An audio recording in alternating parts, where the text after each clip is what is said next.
Baptiste Guiraud, qui est notre expert en rédaction web et IA rédactionnelle. Donc Baptiste, il est arrivé tardivement dans le domaine du digital, mais ça ne l'a pas empêché de se forger une place prestigieuse dans le monde du web. Il est autodidacte par nature, il a fait son petit bonhomme de chemin jusqu'à devenir un auto-entrepreneur à succès. Il est toujours prêt à révéler tous ses secrets à quiconque souhaite réussir dans le milieu et il nous fait le plaisir de prendre la parole aujourd'hui. Donc avec nous, il va démystifier les idées reçues sur l'IA rédactionnelle et nous expliquer comment elle lui a permis de devenir un rédacteur augmenté, combinant productivité et créativité.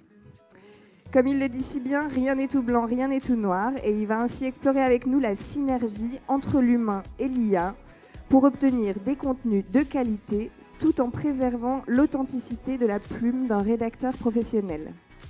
Alors avec l'IA, l'humain va-t-il y laisser ses plumes? On laisse la parole à Baptiste pour nous apporter ses réponses. Bonjour à tous. Donc, aujourd'hui, je suis venu pour vous parler d'IA, de contenu, de rédaction web, du devenir du métier, du devenir de l'IA, des possibilités que ça va nous offrir en tant que rédacteur, vous en tant qu'éditeur, en tant qu'entreprise, en tant qu'agence, en tant que personne qui vraiment vit sur le web, vit du web. Et donc on va voir aujourd'hui, on va faire un petit tour de ce qu'est le marché aujourd'hui, de où on en est, de comment on en est arrivé là. Je vais partir du général pour aller vers le particulier. Je me présente rapidement, donc Baptiste Guiraud, 7 ans que je suis rédacteur web, un peu plus d'1 an que je suis rédacteur augmenté. À côté de ça, je suis formateur et je suis éditeur de site aussi. Donc aujourd'hui, quand je vous dis que je vais partir du général, c'est que je vais vraiment partir de ce qu'est le marché, l'évolution des outils, et on va faire un pan rédacteur web et un pan éditeur de site. Ça va permettre à tous les acteurs présents de se situer par rapport à ce qui se fait. Ma spécialité, du coup, faire exister mes clients de toutes les façons possibles via le contenu. Donc, le but du jeu, c'est que quand je dégaine la plume, quand je mets la main sur le clavier, il faut que la page soit visible. Il faut que ça rank, que ça convertisse et que ça fasse le job. Donc, le but du jeu pour moi, c'est pas simplement d'écrire au kilomètre, c'est de défoncer les concurrents de mes clients. Voilà, simplement. Donc rapidement, les modèles de langue, les outils IA, tout le monde est un petit peu, j'imagine, au courant, au fait de ce qui se fait, plus ou moins, en fonction de vos spécialités et de votre activité. L'idée, en fait, c'est que je vais me focus sur OpenAI. Aujourd'hui, OpenAI, c'est eux qui font bouger le marché, c'est eux qui font avancer. C'est pour ça que je ne vais parler que de même s'il y a d'autres acteurs qui existent comme SEO TXL, Cocorico. On se voit à la fin, Sylvain.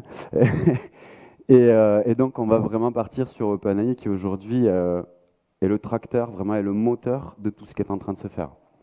La définition de l'IA. Donc, c'est tout bête, mais aujourd'hui, il y a un côté tellement magique sur ces outils qu'on en oublie un petit peu ce que c'est réellement. En fait, ce ne sont rien d'autre que des outils qui permettent d'automatiser certaines tâches. Alors, là où ça devient un peu magique, et ce qui fait qu'aujourd'hui, ça a eu cet impact auprès du public, c'est qu'en réalité, on va mélanger les capacités de l'outil. C'est-à-dire qu'il y a la notion de compréhension du langage. Donc, l'outil est à même de comprendre ce qu'on est en train de lui dire. Reconnaissance des formes, c'est d'où viennent les outils à la base. Résolution de problèmes, c'est ce qu'on va faire au quotidien avec ça. Et il ne faut pas oublier une chose, c'est que tous ces outils-là évoluent. Il y a une grosse capacité d'apprentissage derrière. Donc, on entend tous parler des datasets bloqués en 2021, etc., etc. Oui, c'est vrai. Sur la base des outils, c'est vrai. Mais on va voir que tout ça, ça bouge aussi. Donc, en gros, tout a commencé l'année dernière, on va dire, avec GPT-3. GPT-3, en fait, a vraiment permis de mettre l'IA dans les mains de tout le monde. GPT-2, le rendu était vraiment pas top. C'était encore très, très approximatif. Avec GPT-3, on a commencé à mettre la main vraiment sur l'outil et à pouvoir le guider comme on voulait. Et vraiment en faire un assistant. Chez GPT-3, ce qui a réellement fait la différence en fait l'année dernière, c'est l'apparition de l'algorithme DaVinci 3. En fait, ça a permis aux non-devs de mettre les mains directement dans le cambouis, d'attaquer sur le playground, de créer ses propres prompts et de commencer à générer du contenu et à pouvoir vraiment capitaliser sur ce qu'était capable de faire l'outil. Donc là, en fait, c'est devenu l'ouverture au grand public. Et donc c'est à partir de là qu'en fait beaucoup d'outils ont commencé à fleurir. Je ne vais pas les citer. En France, on est relativement prolifique au niveau de ces outils, mais nombreux sont ceux où vous entrez votre keyword, vous appuyez sur Entrée, et il va vous générer directement un texte. Plus ou moins bon, ça dépend des outils. Plus ou moins bon, ça dépend de vos attentes. Plus ou moins bon, ça dépend du rôle de la page qui va être généré. Le 3.5, le fameux chat, GPT chat. 4000 personnes payées pour interagir avec l'outil. 4000 personnes qui ont fait que la magie a commencé à opérer en réalité. Non content d'avoir un rendu meilleur, entre guillemets, que GPT-3, c'est devenu quelque chose de beaucoup plus précis. Et au-delà de ça, il y a la notion justement de magie un peu. Je lui pose une question, il me répond. Et donc là, on va voir que ça a conduit à beaucoup de choses un peu étranges. GPT-4 qui a débarqué il n'y a pas très longtemps, le jour de mon anniversaire. J'avais téléphoné, je leur avais demandé. Et là, maintenant, on a passé un step. Avec GPT-4, en réalité, on est sur quelque chose de beaucoup plus précis que 3.5. Alors, toujours pareil, tous les outils, toutes les moutures ont leur travers. Mais là, en fait, avec GPT-4, c'est ce que j'ai expliqué ce matin, on est arrivé à un résultat vraiment différent. GPT-4, c'est un peu comme si un dev devait écrire sur un sujet. Il écrit de façon beaucoup plus synthétique, il va faire beaucoup de listes à puces, il va être très straight to the point, vraiment aller au fond du truc. Là où GPT 3.5 est beaucoup plus verbeux, beaucoup d'adverbes, beaucoup de phrases très longues, etc. Donc le saut en avant de GPT-4, c'est pas rien du tout. Et là maintenant, avec l'arrivée des plugins, directement inclus dans ChatGPT+, on se retrouve à pouvoir aller directement sur le web. Donc avec l'option browsing là, que j'ai encadrée, vous pouvez directement requêter, demander à l'outil, il va partir sur le web, ouvrir toutes les pages qu'il peut ouvrir. Vous verrez qu'en le testant de votre côté, il y a beaucoup de blocages encore. J'ai regardé, ce n'est pas des blocages RobotXT, c'est vraiment lié à la technologie, le JS, tout ça, il n'aime pas du tout. Et donc du coup, avec cette option-là, on commence à aller vers quelque chose de différent. Tout le monde a entendu parler des hallucinations, tout le monde a eu à se plaindre de l'IA. Il dit n'importe quoi, je connais le sujet, c'est n'importe quoi ce qu'il est en train d'affirmer. Là maintenant, avec ces outils-là, on va pouvoir commencer à aller vers quelque chose de beaucoup plus factuel, de beaucoup plus précis, de beaucoup plus concret, et directement en relation avec ce qui existe en ligne. Donc à partir de là, on va pouvoir arriver à d'autres résultats. Les plugins. Il y a une quantité de plugins phénoménale. Je crois que c'est 167 aujourd'hui qui sont dans le store et ça va évoluer rapidement. Il y a des outils pour tout faire. J'aime beaucoup celui-ci, Shomi. Je vous montrerai un exemple tout à l'heure. Ça permet de créer des cartes mentales, des mind maps en 2 clics. Le temps que l'outil réfléchisse, en 2 minutes, vous avez un mind map qui est vraiment bien ficelé. Beaucoup d'autres outils, dont des scrappers, qui, pour les non-techniques comme moi, ouvrent des possibilités largement au-delà de simplement produire du contenu. On va pouvoir justement en récupérer, on va pouvoir faire plein de choses différentes. Donc là, ce n'est pas le rédacteur qui parle, c'est l'éditeur qui est tout content en réalité. Les évolutions n'ont pas rendu service à tout le monde. Alors, le passage de DaVinci, de GPT-3 à 3.5, ça a été vraiment quelque chose de magique quelque part. Justement, l'interaction avec l'outil a changé un peu la donne et la relation qu'on avait avec cet outil-là. Malheureusement, pour les éditeurs pressés, ça n'a pas forcément été une montée en gamme. Même, c'est plutôt le contraire en fait. On en est même venu à se demander si Google pénalisait pas les contenus IA. Parce que c'est vrai que dès qu'on lui pose une question, il répond. Il répond avec tellement d'aplomb qu'on n'est pas toujours dans la veille ou dans le doute. Et du coup, on prend tout pour argent comptant. On utilise, on exploite. Et c'est là que ça n'a pas rendu vraiment service à tout le monde en réalité. Donc, première question, qui ici a eu des soucis d'indexation? Donc, sur tous vos contenus, je ne publie pas d'IA, c'est le mal. Pas chez moi, tout roule. Moi, mais en retouchant mes contenus, se sont réindexés. Qui ici, on va faire à main levée, je crois que ce sera plus simple, qui ici a eu des problèmes d'indexation avec l'IA? Personne?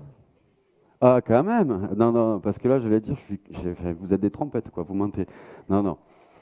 Il y a eu beaucoup de problèmes avec ça, on l'a vu sur Twitter, et on a même été à se poser des questions, justement, est-ce qu'il y a un red flag si je publie tel quel? Est-ce qu'il y a un red flag? Est-ce que je vais me faire défoncer si je remplis mon site avec du GPT? Hop là. La preuve que non, en fait. Cette URL, je l'ai déjà présentée au SEO Camp. C'était au mois de septembre. Elle est en place depuis le mois d'août en P0. Sur un petit site, j'ai précisé ici qu'il n'a pas beaucoup de ranking, qu'il n'a pas beaucoup de liens. C'est un tout petit site réellement. Après, vu que je n'ai pas de muscles comparé à mes concurrents, je tire des bords, un peu comme en marine, quoi. Quand il n'y a pas le vent, on va sur des petites requêtes. On est sur de la longue traîne, mais calculé, c'est depuis le mois d'août qu'elle est accrochée à sa P0. Et depuis le mois d'août qu'elle fait du trafic et qu'elle convertit. Donc, rien qu'à elle seule, déjà, cette page, elle prouve qu'il n'y a pas de pénalité spéciale. Parce qu'en réalité, je ne l'ai pas retouchée. Je l'ai générée certes comme je l'attendais, mais en revanche, je n'ai pas touché ni une virgule, ni un mot de cette page. Et je l'ai publiée telle qu'elle. Donc, on a bien la preuve, ou alors, je suis béni de Google, mais j'en suis pas sûr, sinon je serais premier partout. Mais on a la preuve qu'en fait, il y a moyen de ranker avec l'IA et que ce n'est pas une question de red flag. Voilà. Qu'est-ce qui fait la différence? Comme d'habitude, comme depuis toujours, c'est la qualité. Ni plus, ni moins, en fait. En réalité, on avait les mêmes problèmes à l'époque. À l'époque, c'était pas si loin. Avec des contenus low cost, entre guillemets, qui étaient là pour faire du remplissage, ou alors qui avaient un but SEO. Et on se rendait bien compte qu'on n'avait pas les mêmes résultats qu'avec des pages vraiment travaillées, vraiment poussées, etc. Et donc, en fait, avec l'IA, le problème, c'est pas tant contenu généré par IA, c'est comment est-ce qu'il a été généré par IA. En réalité, pour prendre l'exemple des outils, dites-vous une chose, c'est que la plupart des outils injectent très peu de données lorsque vous requêtez votre texte. De fait, vous partez, que vous vouliez un texte rachat de crédit ou que vous vouliez un texte comment tondre mon gazon, vous partez avec le même prompt de base. Donc, à partir de là, c'est anti-logique comparé au travail d'un rédacteur. Un rédacteur va regarder la SERP et va adapter le travail. Là, pour le coup, non, on travaille par principe. Donc en fait, effectivement, il y a eu plein de problèmes d'indexation à cause de ça. C'est comment ça a été généré. Très souvent au départ, pour donner de la formation, j'ai pas mal de feedback d'utilisateurs. Voilà la façon typique de s'en servir.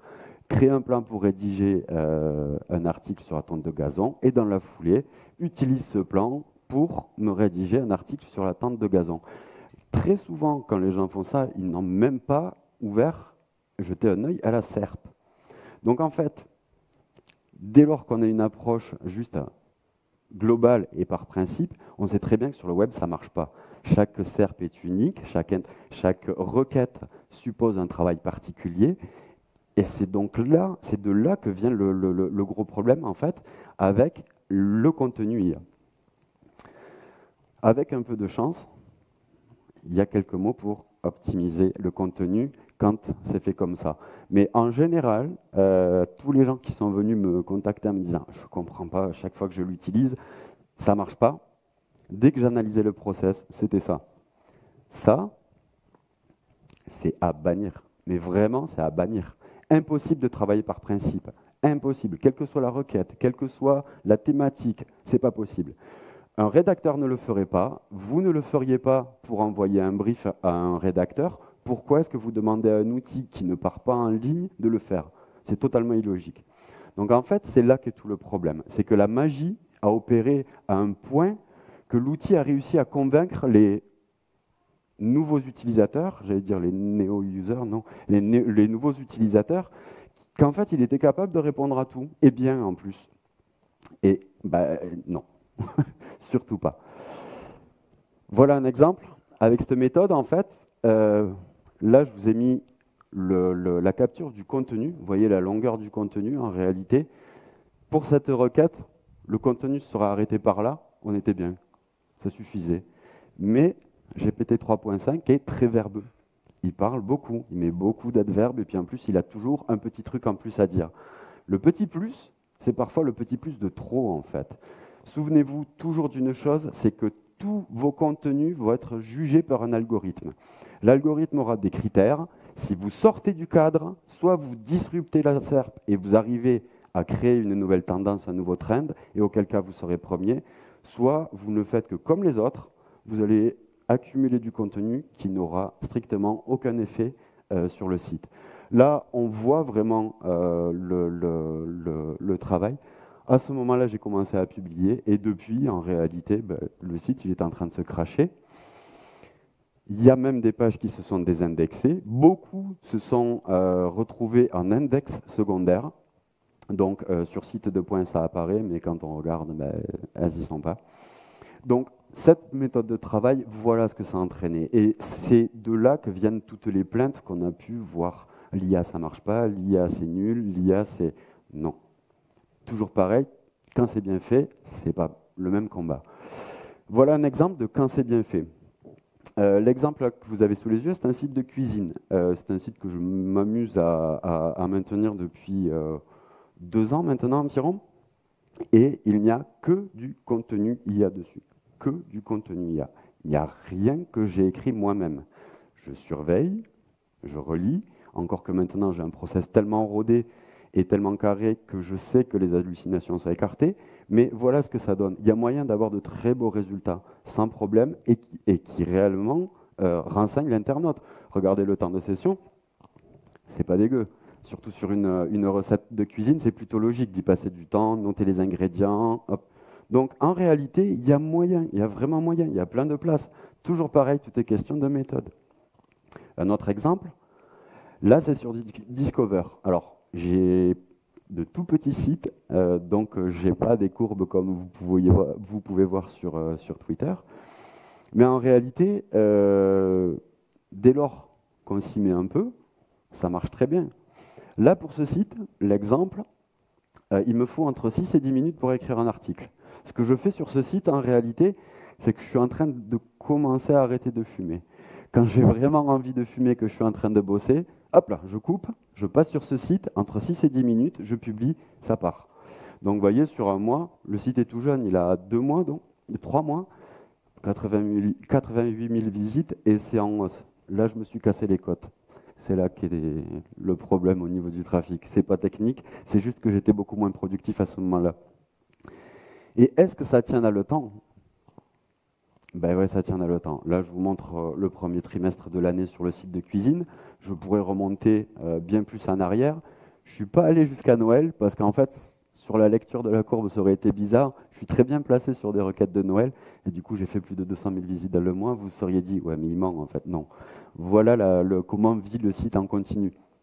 Et en réalité, il tient très bien. Vous pouvez voir que, comparé à tout à l'heure, là sur le temps de session, on est toujours dans une fourchette équivalente et ça marche. Ça marche très très bien. Et je pique des places à de gros acteurs. Donc souvenez-vous d'une chose, je le répète très souvent, et ça rejoint ce que je disais tout à l'heure. Ces outils savent écrire, nous on sait écrire pour le web. Là, sous les yeux, alors tout le monde connaît Your Text Guru ici? A priori. Ça, c'est un texte que j'ai rédigé et que je pense être bien optimisé pour la requête visée. Là, pour le coup, je sais que c'est pas mal. J'ai publié la page.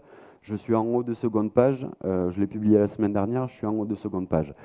J'ai fait générer le texte par GPT-4 selon la méthode que je vous ai montrée tout à l'heure, sachant que GPT-4 est un peu plus malin et un peu plus précis que GPT 3.5.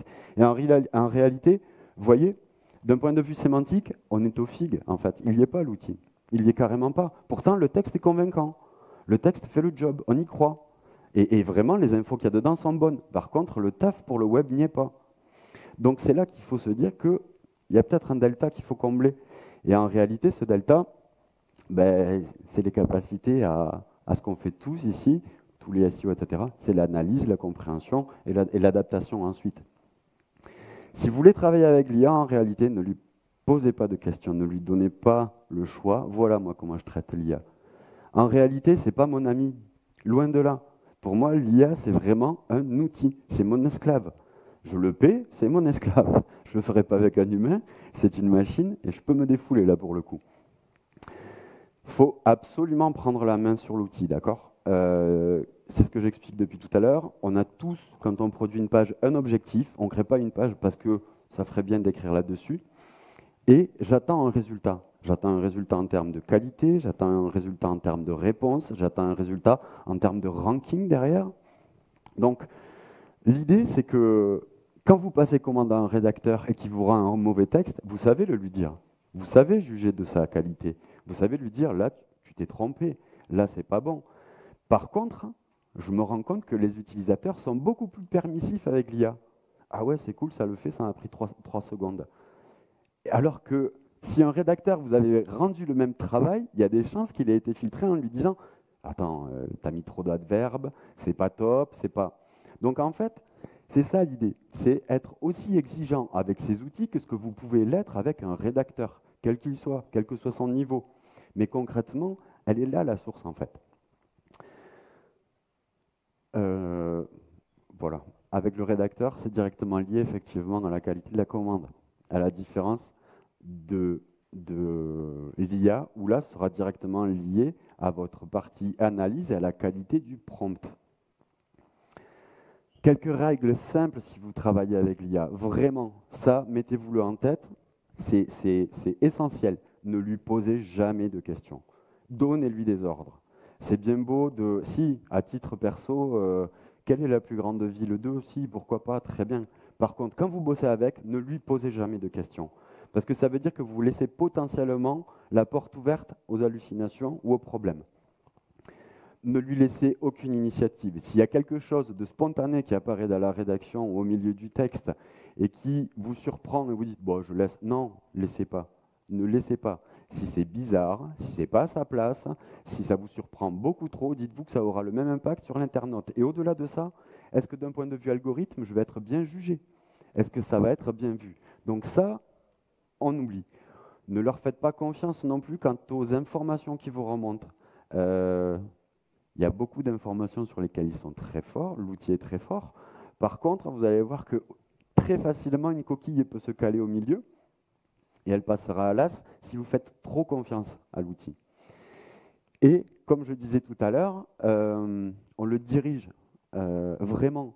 Moi, je me vois comme sur un âne qui ne voudrait pas avancer et je lui mets en permanence des coups de talon dans les flancs pour rester tout droit. Je ne veux pas aller là, je ne veux pas aller là, je sais où je veux aller. Et comme d'habitude, ce que je disais aussi, on ne se contente jamais d'un résultat moyen. Si un rédacteur vous rend un texte moyen, vous saurez le lui dire. Là, ce n'est pas parce que ça vous a pris 3 secondes, 6 clics et 2 minutes de réflexion que vous devez vous en contenter. Surtout pas. C'est l'erreur, c'est vraiment l'erreur. Donc, cadrez son travail au maximum. Faites en sorte d'éviter un maximum les écueils. Donc voilà ce que je pense de l'IA en réalité. C'est un stagiaire qui n'a aucun second degré, mais vraiment aucun, qui n'a aucune imagination, mais absolument aucune, et il est un peu limité. S'il était humain, il serait un peu teubé, un peu autiste, quoi, ça c'est sûr. Par contre, d'un point de vue force de travail, c'est impressionnant, justement, il a une abnégation totale. C'est-à-dire que vous allez lui octroyer des tâches, dans la seconde, elles vont être réalisées. Du moins, il va s'y atteler. Et c'est là que est la force de ces outils. Dites-vous que c'est une part de votre productivité en plus et que c'est un assistant que vous allez pouvoir justement vous aider, qui va pouvoir vous aider à aller plus loin, plus vite et mieux. Mais sincèrement, pour moi, la magie, il y a longtemps qu'elle opère plus et je trouve que c'est plutôt des petites teubés, quoi.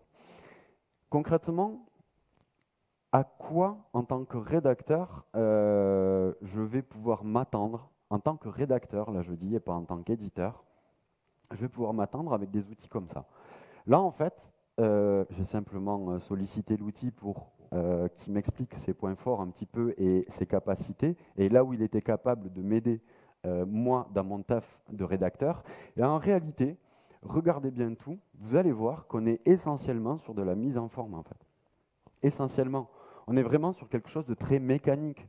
En fait, quand je travaille, moi, ce qui m'embête le plus, en réalité, c'est toute cette partie-là.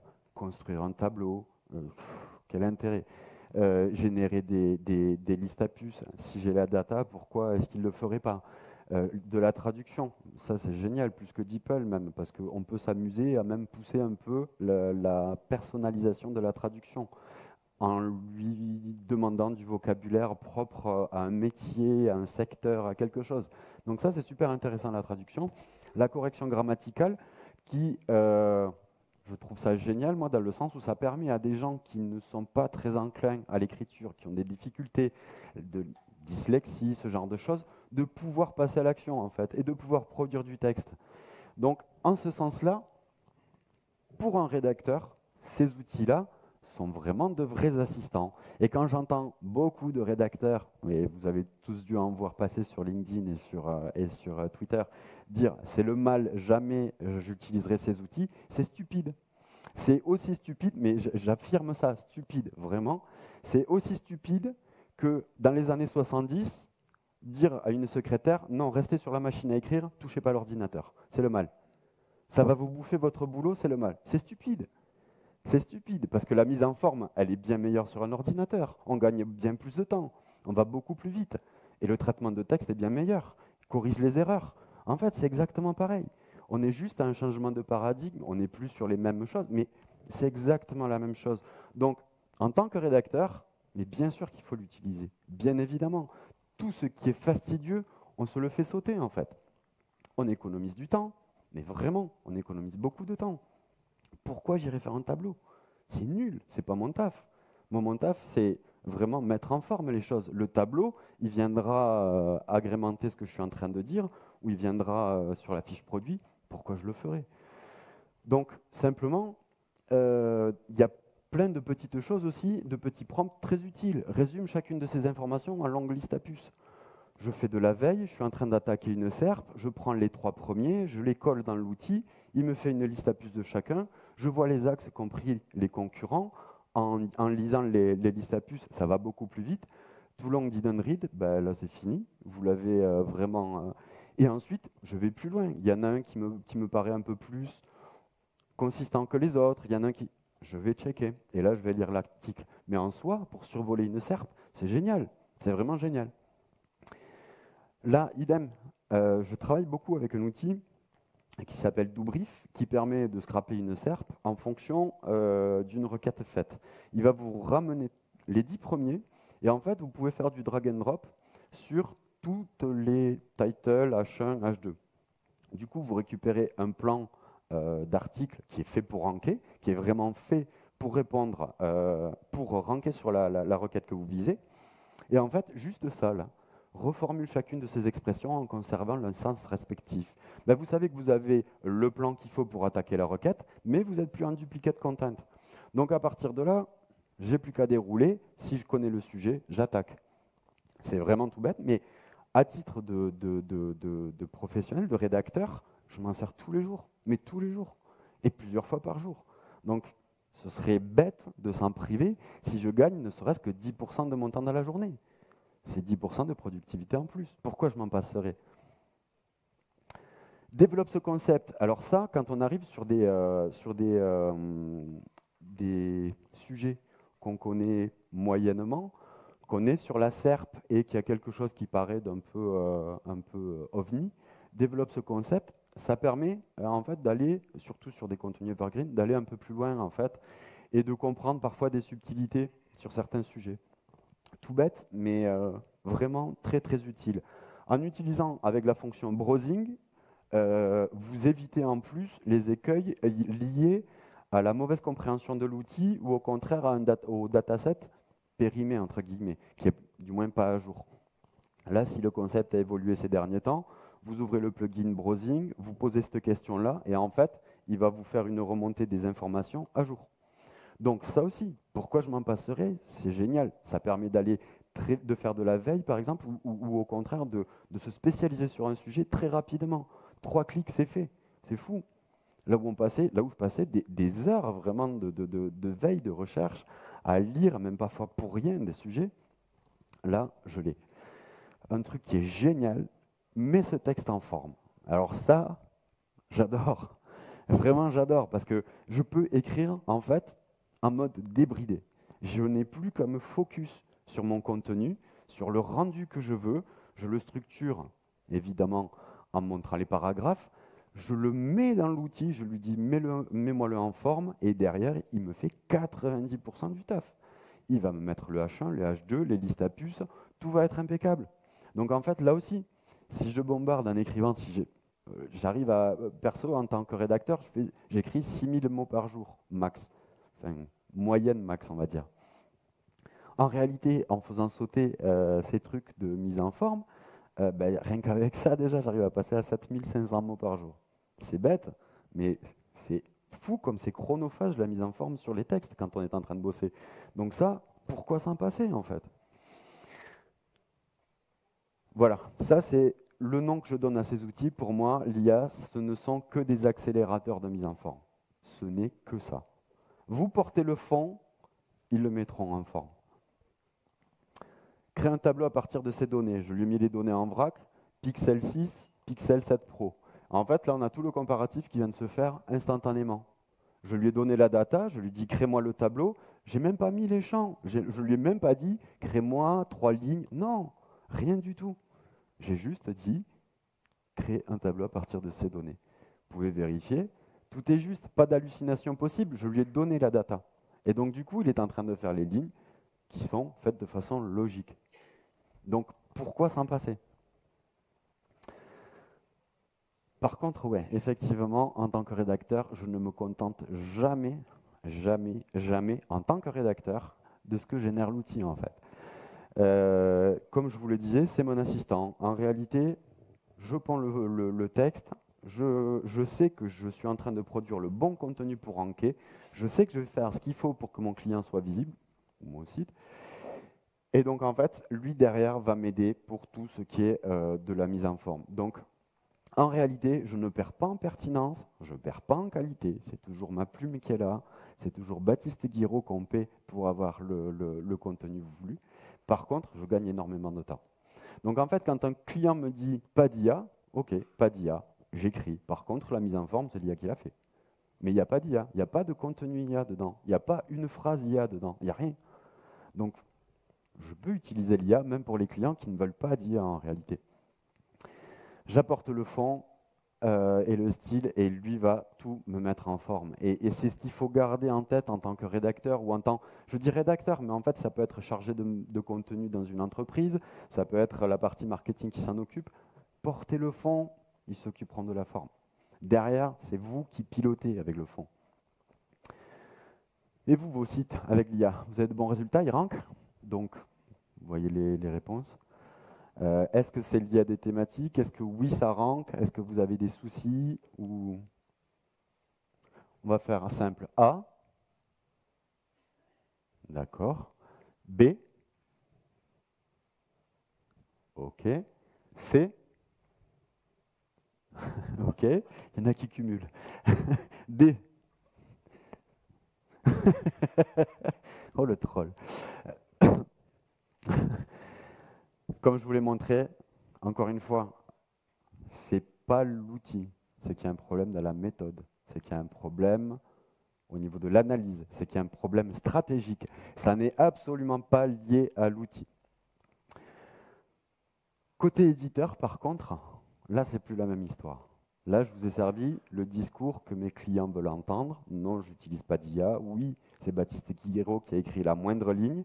En tant qu'éditeur, ça fait un peu plus d'1 an que tous mes sites reçoivent du contenu IA et où je n'écris plus un mot.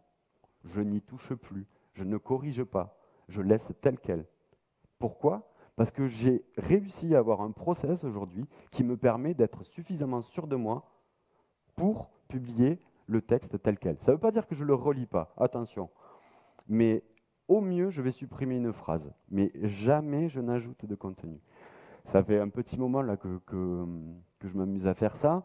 Effectivement, quand tu as levé la main sur les thématiques, il y a des thématiques où ça prend un peu moins, mais je pense que c'est aussi lié, c'est pour ça que je ne peux pas l'affirmer, à mes sites. Ils ne sont peut-être pas assez étoffés, carrés dans certaines thématiques. Mais effectivement, il y a des thématiques où ça prend un peu moins bien. Et il manque la patte d'expert, vraiment.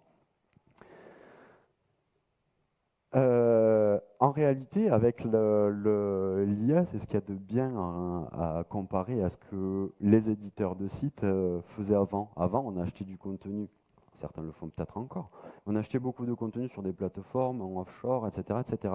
Et l'unicité d'un article à l'autre, elle n'y était pas en fait. Et pas du tout. On a un style le lundi, un autre style le mardi, quelqu'un d'autre qui parle de la tonte de gazon le jeudi, enfin voilà. Avec l'IA, il y a moyen vraiment de tout homogénéiser. Vraiment, c'est vous créez un profil et c'est lui qui va écrire pour votre site tout le temps. Et donc, ça permet de gagner, je trouve, en qualité, de gagner en cohérence et de rester pertinent, en fait. En tant qu'éditeur de site, ce genre de choses, j'apprécie énormément. Là, c'est l'exemple que je vous ai montré, le plugin dont je vous ai parlé tout à l'heure, Shomi. Vous lui mettez votre requête, bien pensée la requête, et vous obtenez ça. En réalité, en un clic, j'ai obtenu l'arborescence d'un site, le début d'arborescence d'un site. Là, on est sur, ouais, c'est trop petit pour qu'on le voit, mais je crois que c'était sur le ravalement de façade, il me semble. En fait, il m'a créé les catégories, la partie locale, la partie prestations, la partie matériaux, et derrière, il n'y a plus qu'à étoffer en réalité.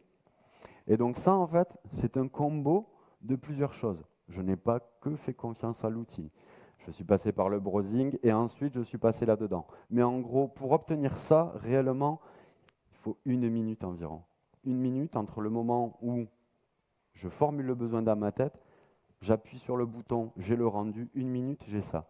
Dans Mermaid, en plus, vous pouvez itérer, vous pouvez le développer, l'étoffer. Donc c'est super intéressant en tant qu'éditeur et on peut aller très très loin. Là, c'est sur une structure de site. Mais en fait, sur un cocon, c'est la même chose. Sur un cocon sémantique, avec le même prompt, on obtient la structure de base du cocon. Derrière, on affine, mais le gros du travail, en fait, est fait. Et j'arrive sur des cocons, aujourd'hui, j'arrive à créer des structures de cocons sémantiques, là où, des fois, ça me prenait jusqu'à une journée. En 2 heures, 2 heures et demie, c'est plié, quoi. Et j'ai la structure avec le planning éditorial qui va suivre. Donc en fait, l'édition de site, en réalité, c'est pas tant pour en vivre, moi que je fais ça, c'est plus pour valider mes théories en tant que rédacteur, valider mes techniques. Je me sentirais pas crédible si j'affirmais des choses sans pouvoir me les prouver à moi-même, en fait. Et donc, comme je vous le disais, tout mon contenu, maintenant, je fais en sorte qu'il soit le plus automatique possible et j'essaie d'avoir les meilleurs résultats possibles, évidemment, tant en termes de ranking qu'en termes de conversion et qu'en termes de chiffre d'affaires. Parce que, in fine, ces sites y vivent, donc à quoi bon ne pas gagner d'argent dessus? Et ça marche très bien.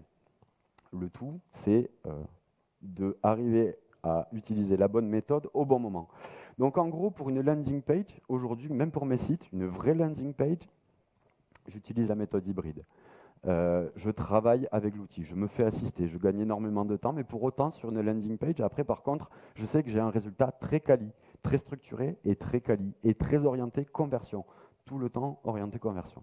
Par contre, pour tout ce qui est blogging, pour tout ce qui est vraiment comparatif, etc., je n'utilise plus que l'IA pour mes sites. Et j'ai des prompts qui me permettent de me libérer vraiment de mon taf. Comme je vous disais tout à l'heure, en fait, pour les prompts, en réalité, il n'y a pas de secret. Il n'y a pas de machine magique qui va vous permettre de créer le prompt parfait. C'est votre façon d'exprimer votre besoin qui va faire la différence, en fait. Comme avec un brief rédacteur, en réalité. Plus vous serez clair, plus vous serez exhaustif, plus ce sera structuré et meilleurs seront vos résultats. Ça ne va pas chercher plus loin que ça en réalité, c'est la façon dont vous allez exprimer vos attentes et votre besoin. Et l'outil suivra derrière. Des exemples concrets en fait. Voilà mon site. Voilà mon site. Ok. On voit que je suis face à quand même des gars qui roulent les mécaniques, ils sont plutôt connus ces sites. Et pourtant, moi là, ce petit site, il a 30 RD, il s'appelle Actu Quotidien, ça n'a rien à voir, et c'est un site que je martyrise justement pour valider mes théories, mes prompts, et voir jusqu'à quel point je peux pousser le truc. Aujourd'hui, le truc qui est drôle, c'est que ce genre de requêtes, à la base, c'était des tests longue traîne. Aujourd'hui, ça vend, en fait. J'arrive à commencer à vendre. Pour moi, c'est une blague, sincèrement, parce que j'ai commencé ça en m'amusant. Et aujourd'hui, ça existe, c'est visité, c'est cliqué, et ça vend. Donc, il y a moyen de faire de très belles choses. Ces pages-là, je n'ai pas touché un mot. Un autre exemple différent, là où on n'est pas sur du comparatif, on répond à une intention. Quel est le meilleur?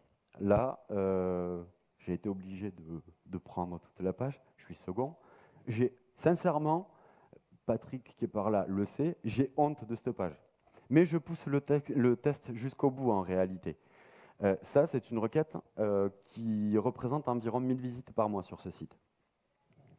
Il y a quelques conversions, mais en réalité, elle n'est pas tournée conversion, cette page. Elle est tournée renseignée.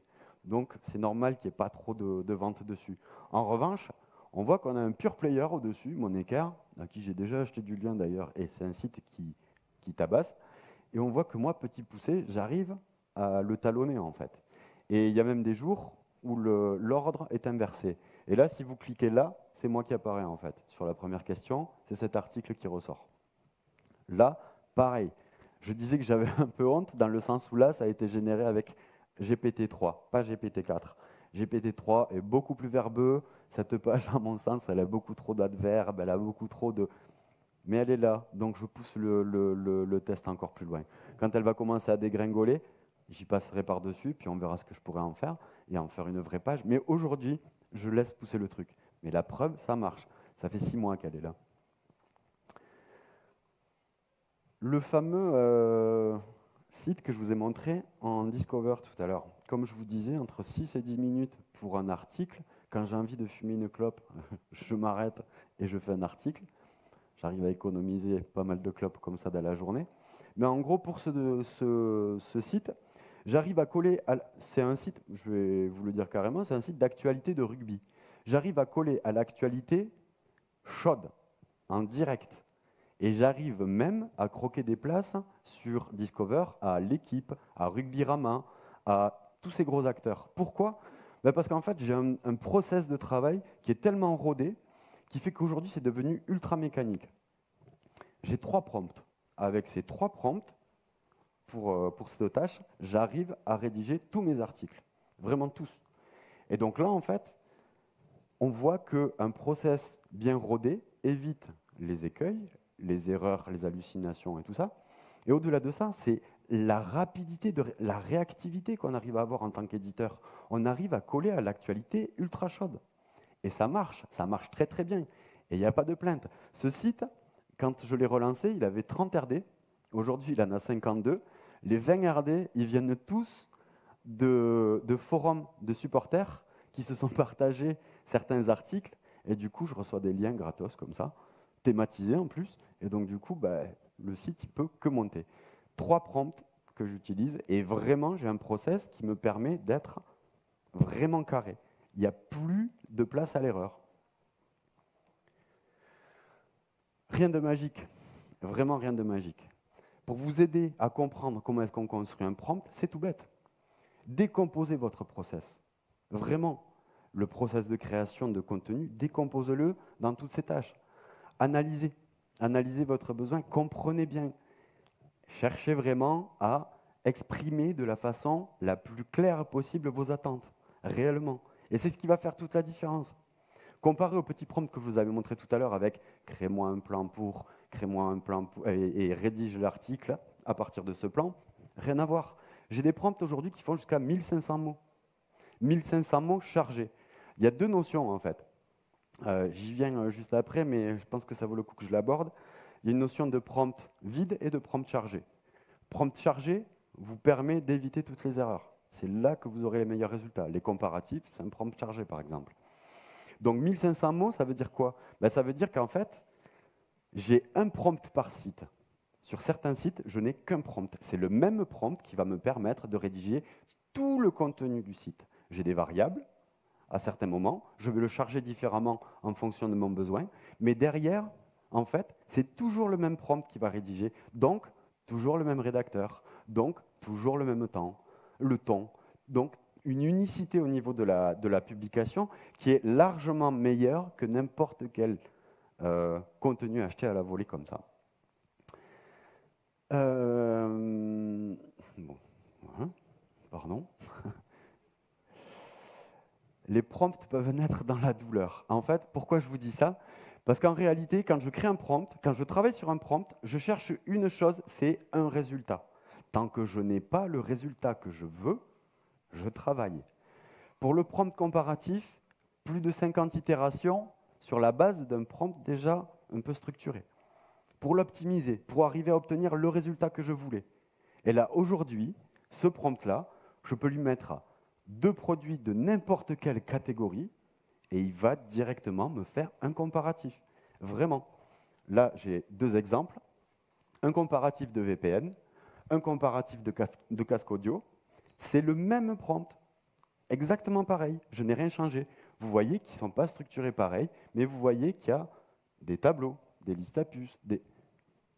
Donc en fait, c'est cette logique-là qu'il faut comprendre. C'est qu'arrive un moment, le prompt, c'est la mécanique, c'est votre rédacteur. C'est à lui de... Donc, plus vous aurez travaillé vos prompts, et plus ce sera carré, et plus vous aurez un résultat attendu, en fait. Et une fois que vous avez le résultat attendu, compte tenu de vos capacités d'analyse, etc., vous savez que ça rankera, vous savez que ça fera le job. Là, pour le coup, les deux sont positionnés en première page, sur chacune de leurs requêtes respectives, et ils ne bougent pas. Facile pourtant de se dire ça va être dézingué. Non, ils tiennent très très bien. Donc en fait, comme je vous dis depuis tout à l'heure, c'est prenez la main sur ces outils, évitez les dérapages. En réalité, les hallucinations dont on a pu entendre beaucoup parler au départ, Napoléon en 1942 a servi un café à Churchill. Ça, au départ, GPT-3 était un peu capable de le faire, vraiment. GPT-4, un peu moins, déjà un petit peu moins. Mais pour autant, et en réalité, c'est ça qu'il faut vraiment cadrer. En fait, il faut lui donner à manger. En gros, si vous voulez qu'il n'aille pas sur un terrain, vous le lui dites. Si vous voulez qu'il parle de quelque chose, vous le lui dites. Et si vous voulez qu'il traite des données, vous les lui donnez. Donc à partir de là, vous ne lui laissez aucune place à l'improvisation. Et donc plus d'hallucination. Et c'est là en fait que l'outil devient vraiment performant et pertinent. À partir de là, on arrive à avoir des résultats que n'importe quel rédacteur, plus même, pourrait avoir. Je sais que ça va faire mal à entendre pour les rédacteurs, mais en réalité, c'est vrai. Je suis rédacteur, mais je suis éditeur de site. Je suis en permanence en train de me battre contre moi-même ou de me challenger. Et là, les résultats sont là maintenant. Je me rends compte que j'arrive à obtenir d'excellents résultats juste avec de l'IA. Pour autant, ce n'est pas pour autant que j'en sers à mes clients. Mes clients veulent ma patte. Ça, c'est un gros conseil, voilà. C'est ce que je vous dis depuis tout à l'heure. Être en automatique, Ça va un temps, à condition d'avoir les scripts qui vont bien ou de cadrer le truc. Si vous le faites en auto, comme tout à l'heure, comme je vous ai montré, créez-moi un plan, créez-moi le... C'est ça. Là, c'est ce qui vous attend, c'est sûr et certain. Il faut toujours garder les mains sur le guidon, en réalité. Et garder les mains sur le guidon, ça veut dire quoi? Ça veut dire cadrer. Cadrez au maximum votre process, cadrez au maximum l'outil, empêchez-le de déborder dans tous les sens. Faites en sorte qu'il aille où vous voulez, c'est vous le pilote. N'oubliez jamais que c'est vous le pilote. Et ce n'est pas parce que l'outil va sur un terrain que vous devez vous en contenter. On ne se contente jamais de ce que l'outil peut produire. On veut un résultat. Et si vous gardez ça en tête, je vous garantis, les résultats vont vraiment changer en termes de rendu. Vraiment. Ça fait toute la différence. Ne lui confiez rien, donnez-lui des ordres, ne lui posez pas de questions, jamais, je ne lui pose plus une question, je lui dis de faire, d'exploiter, de traiter, de trier, de ranger, mais jamais, jamais, jamais je lui pose de questions. Et à partir de là, en fait, votre relation à l'outil va changer, en fait. Parce qu'il y a un truc c'est la relation à l'outil. Vraiment, on a une relation à l'outil. Je pense que tous les gens qui travaillent beaucoup avec GPT aujourd'hui ont une relation particulière avec l'outil. Des attentes, ou au contraire, une façon de formuler le besoin. Cette relation-là, vraiment, ayez la main dessus. Et vous verrez que vos contenus vont changer. La qualité de vos contenus va changer. Ce que je vous disais tout à l'heure, un prompt, c'est bien beau, c'est des ordres, mais un prompt, il peut être vide ou chargé. Chargé, ça veut dire quoi? Tout à l'heure, le prompt comparatif, pour qu'il me compare ces deux casques, je ne l'ai pas laissé partir en ligne, je ne l'ai pas laissé écrire selon ce qu'il avait dans son dataset. Je lui ai donné à manger. Et là, j'ai chargé mon prompt. Une fois que mon prompt est chargé, je sais que le boulot est cadré. Je sais que j'ai la data qu'il faut et il va l'exploiter. Et donc, à partir de là, en fait, un prompt chargé vous évite d'avoir tout problème de dérapage. Surtout si vous avez bien travaillé les ordres en amont. Donc en fait, gardez la main sur le guidon, faites en sorte qu'il aille où vous voulez, toujours. On va passer maintenant à des petits exemples de prompt, juste pour vous permettre, pour ceux qui ne l'utilisent pas encore, l'utiliser de suite en fait, c'est tout bête, mais pour du local par exemple. Ajoute un paragraphe à ce texte qui donnera envie aux entrepreneurs du web des 10 villes les plus importantes de Haute-Savoie de venir. Ce paragraphe ira à la suite de ce texte. Il n'a pas lu le texte, je lui ai donné à bouffer. Donc à partir de là, en fait, vous voyez, le prompt est tout simple. En réalité, pour du local, pour tout ce qui travaille sur des pages locales, là vous avez une possibilité de maillage qui est vraiment très cool. Vous vous ouvrez des opportunités en fait derrière de pouvoir en fait renforcer votre contenu qui est déjà quali et faire en sorte même d'aller plus loin que ce que vous aviez pensé initialement. Donc sur du local par exemple, ça c'est super intéressant. Et voilà ce qu'il a généré en texte, je vous laisse lire en diagonale, par rapport au texte initial qui était le post partagé par l'équipe d'Olivier. Vous voyez, ça tient la route. Et là, c'est un prompt chargé. Je lui ai donné la data de base, et derrière, du coup, il est resté totalement cohérent avec le texte de base. Et là, on a évité les hallucinations. Il ne nous a pas dit que Annecy, c'était en Normandie. Il ne nous a pas sorti une ville qui n'avait rien à voir avec le schmilblick. Et voilà. Et il est même resté dans cette notion de donner envie. Vous voyez, cette journée serait une véritable mine d'or pour vous. Ce genre de choses, c'est génial. On gagne énormément de temps. 2 clics. Une phrase, 2 clics, j'y donne mon texte, il me fait ça. En local, c'est top. Si vous faites du devis, par exemple, ça, c'est top. Idem, pour votre communication en réseaux sociaux, c'est tout bête, vraiment tout bête. Voilà le prompt. Toujours pareil, ce prompt, je l'ai chargé avec le petit texte que je vous ai montré tout à l'heure. Résultat des courses, voyez le post. Je ne l'ai pas touché. C'est vraiment tel quel, il est sorti de l'outil comme ça. Il y a les bons hashtags, il y a des emojis, il y a la structure au niveau du programme, il y a tout. Pourquoi est-ce que quelqu'un irait passer 20 minutes à rédiger ça, alors qu'il a juste à coller son texte initial, appuyer sur un bouton et l'avoir? Au mieux, je le relis, je corrige un petit truc parce que ça ne me plaît pas, ou je change d'emoji parce que je n'aime pas l'emoji, ou j'ajoute un hashtag parce que j'en ai un particulier. Mais ça, c'est tout simple. Donc ça, ce prompt-là, utilisez-le, usez-en, abusez-en. Et c'est là, vous devez poster sur Twitter, ben vous changez. Parce que le nombre de caractères, parce que ce n'est pas la même dynamique, parce que faites, et vous allez voir, le résultat, il sera vraiment en adéquation avec les attentes du réseau en question. Tout simple, un clic. Autre truc, on balaye les footprints. Alors, là, ça, vous l'ajoutez dans votre prompt. Déjà, vous allez vous enlever un paquet d'épines du pied, mais vraiment un paquet. À la relecture, vous allez faire sauter un paquet de mots que l'outil, qui sont typiques de l'outil en réalité. Et donc juste en faisant ça, cet ordre-là, en ajoutant ça, surtout avec GPT-4, exit. Il n'y a plus. Et à partir de là, en fait, vous êtes sur quelque chose qui est difficile à flaguer même pour un spécialiste de l'outil. C'est très très difficile. On va se demander s'il y a quelqu'un derrière. Mais donc ça, essentiel. Ça, c'est à ajouter à tous vos prompts qui sont destinés au web. Tous vos prompts qui sont destinés à publier sur le web doivent contenir ça. Ça, c'est un bout de prompt. Voilà, typiquement. Un peu de marketing. Pareil, c'est cool de pouvoir avoir des CTA qui tiennent la route et qui font le job. Créer un CTA basé sur le framework AIDA. Vous connaissez tous AIDA? OK. Pour mettre en avant ce contenu, toujours pareil, j'ai mis le contenu d'Olivier dedans dans l'outil, j'ai chargé le prompt, voilà le résultat. En réalité, c'est accrocheur, c'est vendeur, le ton est là. Et en fait, tous ces frameworks, AIDA, PASS, etc., l'outil les connaît parfaitement. Ça fait partie de ses capacités. Et ça, c'est de la mise en forme, typiquement.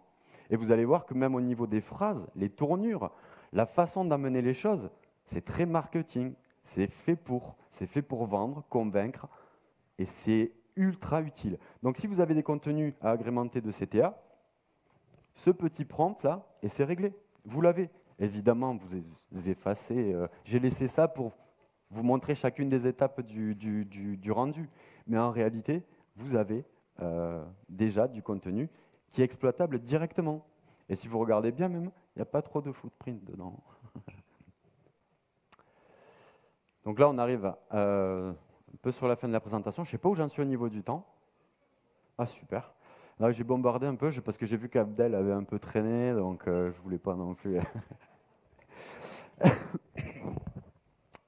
Donc là, en fait, suite à tout ce que je vous ai dit, quel est le rôle de l'humain là-dedans? Vous arrivez à lire tous? On va faire comme tout à l'heure. A, B, C. Qui pense A? Okay. Qui pense B? Qui pense C? Et qui pense D? Exactement, en fait. Toutes les réponses sont justes là, en fait. Toutes ces affirmations, en réalité, elles sont top. Alors oui, arriver à un certain degré d'automatisation et avec en plus de la technique derrière, un aspect beaucoup plus qui fait appel à d'autres outils, en réalité, ça peut sauter. Mais aujourd'hui, si vous produisez du contenu, pas forcément en grande quantité, si vous n'êtes pas à 50 articles par jour, vous pouvez complètement, systématiquement superviser la production du contenu. Et dans tous les cas, on sait que le rendu n'en sera que meilleur. Donc, l'humain va-t-il laisser sa plume? Ben, pas de panique, il faudra toujours quelqu'un pour appuyer sur le bouton.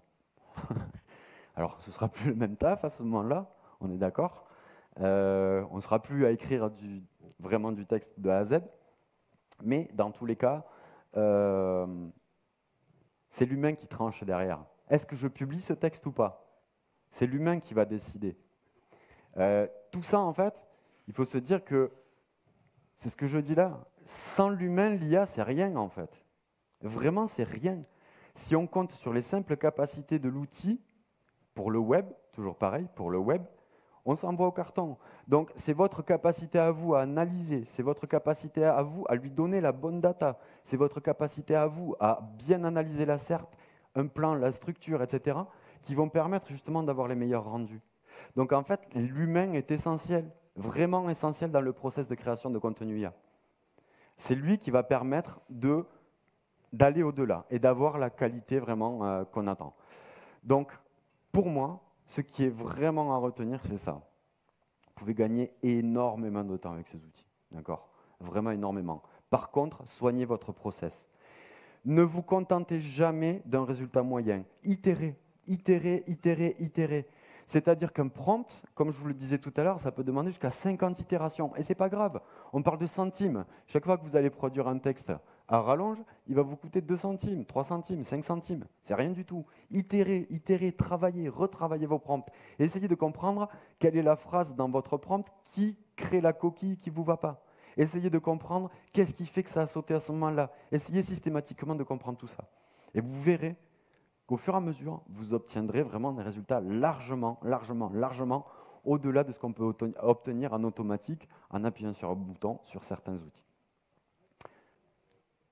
Si vous souhaitez aller plus loin sur la création de contenu, etc., j'ai une formation, vous pouvez me contacter via les réseaux sociaux et on va beaucoup plus loin en coaching. Dans tous les cas, je tenais vraiment, vraiment, vraiment à remercier très, très fort l'équipe d'Olivier pour m'avoir laissé l'opportunité de monter sur scène. Et merci à vous d'avoir été vraiment attentifs jusqu'au bout.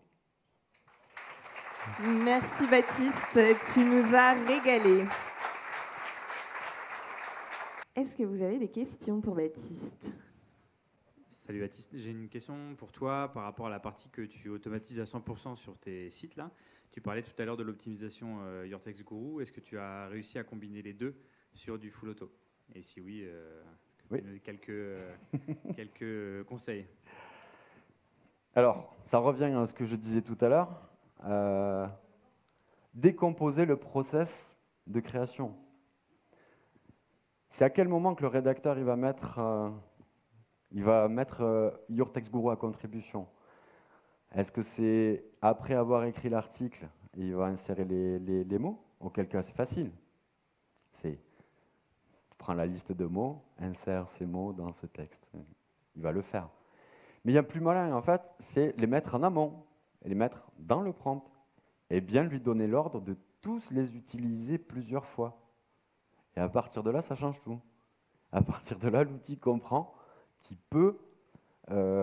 a le droit, qu'il a le devoir de placer ces mots-là de façon, et là c'est un autre type à ajouter, de façon fluide, naturelle et logique. Et ça fait toute la différence au niveau du rendu. Salut, merci pour ta conférence qui j'ai trouvé très inspirante. C'était par rapport à tout ce qui était... de quelle manière, en fait, tu fournis les données à ChatGPT pour qu'il puisse te générer un comparatif ou tu mets pas tout dans le prompt, en fait? Parce que tu mets tout dans le prompt, toutes les données pour générer justement... Et tu vas les mettre où, sinon? Justement, c'est ce que je me posais, mais bon, on est limité à 1500 mots? Ça, c'est dans ChatGPT+. Après, il y a l'autre partie dans le Playground, en fait. GPT-4 est aussi accessible dans le Playground. Il fallait s'inscrire sur la waitlist, etc., etc. Mais en fait, dans le Playground, à partir de là, on est débridé, on monte jusqu'à 32 000 tokens. D'accord, ok, merci. Alors, j'ai une question d'une personne en ligne. On a une bonne soixantaine de personnes qui nous suivent en direct. Si on a mal fait naître un site avec un contenu IA et qu'on a pris un filtre 5 pages, est-ce que modifier le content grâce à de meilleurs prompts peut-il faire sortir du filtre? Est-ce que si le contenu est réécrit par un humain, est-ce que le site va sortir du filtre 5 pages? En fait, sur les filtres, là, comme ça va beaucoup plus loin que simplement le contenu. Il y a plein de choses à voir autour. Après, ce n'est pas l'IA qui va permettre c'est du bon contenu, stop. Et peut-être pas que ça pour ce cas-là en plus. Mais concrètement, là, c'est plus une question d'IA, pas IA en fait. C'est juste du bon contenu. IA ou pas IA, on s'en fout. Bon contenu. Voilà. Bonjour et merci pour la présentation. J'avais une question. Ouais, faut que je me lève. Pardon. J'avais une question à propos de quand on fait un prompt, quand on envoie par exemple 1500 mots ou même 1000. J'ai pu remarquer qu'en fait l'IA ne lit pas tout. Et du coup, comment est-ce que vous contrez Enfin, ne lit pas tout, c'est-à-dire qu'on va lui envoyer 1000 mots et j'ai l'impression que des fois, par exemple, de lui demander de mettre en gras certains mots, etc., ou de je sais pas, lui demander certaines demandes avec GPT-4, par exemple, j'ai l'impression que qu'il lit pas tout. Il prend pas les 1500 mots, il doit en prendre peut-être 800 ou 900 ou je sais pas. Est-ce que... Si un rédacteur oublie de te mettre les mots en gras, qu'est-ce que tu vas faire? Je vais lui redemander, logiquement, de lui dire écoute, tu as oublié cette partie. Ou voilà. Mais du coup, en automatisation, comment ça se passe? Est-ce qu'il y a une... La seconde fois, tu vas lui dire quoi au rédacteur qui avait oublié le gras la première fois? Si tu lui recommandes un texte, qu'est-ce que tu vas lui dire? Alors, je vais lui préciser un peu plus la demande, justement. Je vais lui décrire un peu plus. Mais justement, c'est plus dans le côté... one shot, juste discuter avec un chat, je vois bien comment fonctionner, mais c'est plus en mode automatisation. Non, mais tu as répondu à ta question en fait. C'est que la seconde fois, pour éviter l'écueil, tu vas lui dire mais bien les mots en gras, entre parenthèses, obligatoires. Fermez la parenthèse. Mais alors est-ce que ça, justement, parce qu'il pourrait le zapper, est-ce qu'on ne le répéterait pas plusieurs fois dans le prompt? Par exemple, pour lui rappeler en début, en milieu, en fin? Non. C'est ce que j'explique, c'est l'expression du besoin qui fait toute la différence dans le prompt. Et s'il ne l'utilise pas, c'est que c'est mal exprimé. Okay. Alors, je ne juge pas de la qualité de ton prompt, c'est pas ce que je veux dire, mais c'est que tu es face à l'outil, il ne te comprend pas. Donc, comment tu te fais comprendre? C'est ça, en fait. Et c'est ce sur quoi je travaille beaucoup. Cet hiver, par exemple, je pense qu'en 3 mois, je pense que j'ai cumulé plus de 200 ou 300 heures sur le playground de GPT. Ça en devient vraiment, même limite compliqué parfois. Mais en fait, c'est un itérant. Et une fois que tu as itéré et que tu as fait sauter le problème une fois, c'est fini. Tu tiens ta réponse, que tu tiens ta solution, que tu peux réappliquer dans tous tes prompts après. Et alors, une autre question, ce que j'ai... Ok, bon, alors je peux juste mettre une dernière question. J'ai pas trop vu la partie contextualisation par exemple, de ce que je vois beaucoup avec tous les tests que je fais. Par exemple, étant développeur, je vais le contextualiser, mon IA, je vais lui dire, là, tu es développeur en PHP ou en Python, etc. Du coup, je pars du principe qu'en lui annonçant ce genre de contexte, il va tout de suite sensibiliser les bonnes variables. Et pareil pour le référencement. Du coup, tu es rédacteur SEO depuis X années. Est-ce que ça, vous l'utilisez ou est-ce que c'est finalement de la flûte ou... Il y a une partie de flûte et il y a une partie qui marche bien. Là, dans ton cas, pour le coup, le problème, c'est que tu te reposes sur le dataset. Donc, en fait, tu auras beau lui dire qu'il se comporte comme... Oui, il va aller vers certaines informations. En revanche, si le dataset n'a pas les informations ou mal formulé, ça ne marchera pas. Donc, c'est là qu'il faut être plus malin. Et c'est toi qui portes le contexte. Un prompt vide, un prompt chargé. Voilà la différence. Juste une dernière phrase, s'il vous plaît. Une chose sur laquelle je tiens à vous mettre en garde tous, mais vraiment tous. GPT a un effet délétère, mais vraiment délétère, sur le processus d'acquisition et d'apprentissage. J'ai passé 3 mois en continu à travailler sur l'outil, vraiment en continu. Je peux vous garantir qu'il y a des sujets que je suis incapable aujourd'hui de traiter à l'oral avec quelqu'un.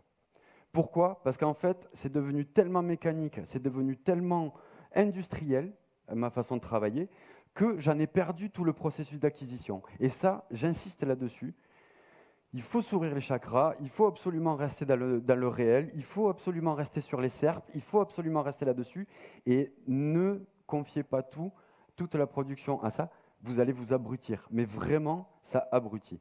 Ça, c'était vraiment le truc que je tenais à dire à tout le monde, parce que vous verrez que ça a même des effets délétères sur votre comportement à la fin de la journée quand vous sortirez de l'ordinateur. Vous réfléchissez plus pareil.